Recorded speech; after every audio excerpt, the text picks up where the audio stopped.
اعوذ باللہ من الشیطان الرجیم بسم اللہ الرحمن الرحیم۔ سب مچھلیوں کے منہ میں سوئیاں۔ حضرت ابراہیم ابن ادہم جب سلطنت چھوڑ کر اطاعت الہی میں مشغول ہو گئے تو حضرت کے ایک صاحبزادے نے آپ کو بے حد تلاش کیا۔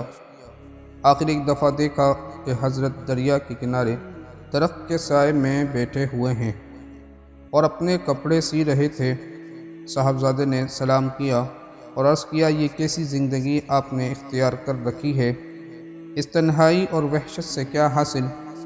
حضرت ابراہیم ابن ادہم خاموش رہے اور کوئی جواب نہ دیا۔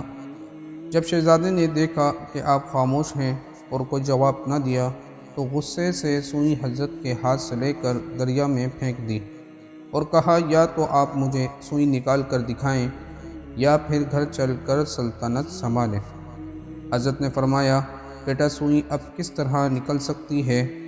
لیکن جب شہزادہ کسی طرح راضی نہ ہوا تو حضرت نے مچھلیوں کو سوئی لانے کا حکم دیا۔ شہزادے نے دیکھا کہ مچھلیاں ہزاروں سوئیاں منہ میں لیے حاضر ہو گئیں تو اس نے کہا، میں تو وہی سوئی چاہتا ہوں جو میں نے پھینکی ہے۔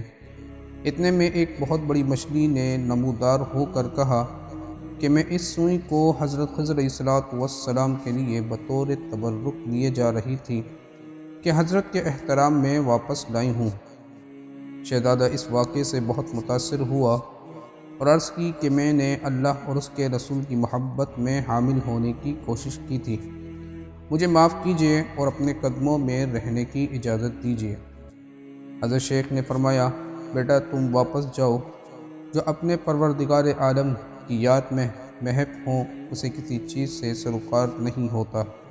وآخر دعوانا ان الحمد للہ رب العالمین۔